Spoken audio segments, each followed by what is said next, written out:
On the morning of the 14th of August, 2005, a Boeing 737 pushed back from the gate at Larnaca Airport in Cyprus. Its destination was Prague, with a stop in Athens. On board were 115 passengers and 6 crew members. Families, tourists, Cypriot workers heading to the mainland. The cabin filled with the quiet rustle of newspapers and the clink of plastic cups. For everyone on board, it felt like just another short European hop. But the night before, this airplane had been in the hangar. Technicians were troubleshooting a problem with door seals and cabin cooling.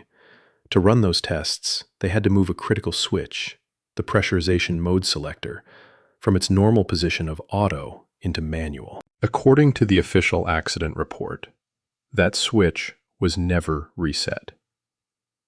To the pilots walking onto the jet that morning, nothing looked out of place.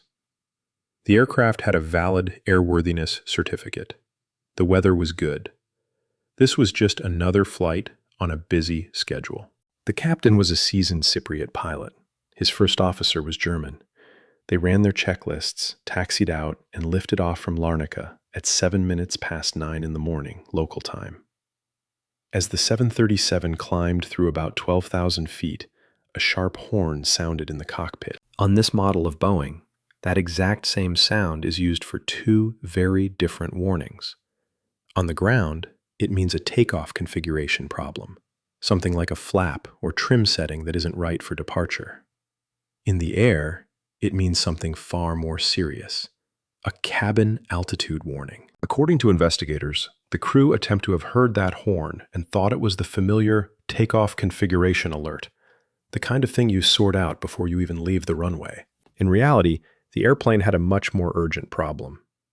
Because the pressurization system was still in manual, the outflow valve at the back of the fuselage never closed the way it should. Fresh air was bleeding into the cabin, but it was leaking straight back out. As the jet climbed higher, the air inside the cabin grew thinner, tracking the altitude of the outside air. To the passengers, there might have been a slight pressure in the ears, nothing that would raise alarm. But to the airplane's sensors, the cabin was climbing toward the equivalent of a high mountain peak. Instead of going straight to the pressurization controls, the captain got on the radio and called the airline's ground engineer back in Larnaca. He reported strange warnings, cooling fans, equipment cooling problems. The engineer, sitting in a quiet office on the ground, asked whether the cabin altitude indication looked normal. He asked whether the pressurization mode was set correctly. But by that point, both pilots were likely already feeling the first effects of hypoxia. Slowed thinking, tunnel vision, an inability to connect dots that would seem obvious to anyone breathing normal air. The oxygen masks in the cabin dropped automatically when the cabin altitude reached around 14,000 feet. Overhead panels snapped open. Yellow masks swung into the faces of holidaymakers and children. Many passengers put them on, some didn't. In the cockpit, the captain appears to have left his mask off for crucial seconds, possibly minutes, still focused on cooling fans and circuit breakers. By the time anyone realized they were dealing with a pressurization failure, their judgment was already slipping away. Helios 522 climbed to its assigned cruising altitude, flight level 340, roughly 34,000 feet, and continued on toward Greece. The autopilot and autothrottle held it perfectly on course. From the outside, the airplane looked completely normal, but inside the cabin, portable oxygen bottles were running down, and the supply feeding the cockpit masks was finite. Over the next several minutes, both pilots became fully incapacitated by hypoxia. They slumped in their seats. In the cabin, some passengers had lost consciousness, masks hanging loosely from their faces. Others were still awake but confused and barely able to move. The airplane flew on, guided only by servos and silicon, no human hand on the controls. When Flight 522 entered Greek airspace, controllers in Athens tried to make contact. They called, they instructed, they repeated. The 737 did not answer. The autopilot followed its programmed route, overshot its top of descent, and then entered a holding pattern over the Athens navigation beacon, perfect mechanical ovals in the sky. On radar, it looked as if the jet was calmly waiting its turn to land. On the radio, it was a wall of silence. Greek authorities scrambled 2 F-16 fighters from Nia Anchialos Air Base. As the fighters closed in on the unresponsive Boeing, their pilots saw something almost impossible to take in. The captain's seat was empty. The first officer was slumped motionless over the controls, and the cabin was full of oxygen masks, with bodies hanging beneath them. Then, one of the F-16 pilots reported something else. A figure in a cabin crew uniform entered the cockpit and sat down. It was almost certainly a flight attendant, someone who had found a portable oxygen bottle and made a last, desperate attempt to save the airplane. For a brief moment, the 737's altitude wavered. There may have been an attempt to regain control. But by then, the fuel was nearly gone. The autopilot had reached its limits. The engines began to flame out. At 3 minutes past noon, local time, nearly 3 hours after takeoff, Flight 522 left its ghostly orbit. It descended out of control and crashed into the hills near the village of Grammatiko, north of Athens. All 121 people on board were killed. In the aftermath, investigators from the Greek Air Accident Investigation Board, assisted by Cypriot and international experts, began piecing together the chain of events. The wreckage was badly damaged by impact and fire, but the pressurization system components, the cockpit panels, and the flight recorders were all recovered. The cockpit voice recorder told a haunting story. Early in the flight, the horn that should have screamed cabin altitude was heard by the crew as takeoff configuration. Checklists were read, but not the right ones. The ground engineer's questions about pressurization never led to anyone reaching for that switch. As the flight went on, the captain's voice on the recording grew slower, less focused.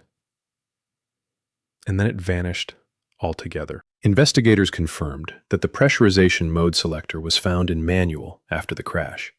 Analysis showed it had been left there before takeoff, stayed there throughout the entire climb, and was only knocked to a different position on impact. The cabin pressure failure, the misread horn, the dropping masks.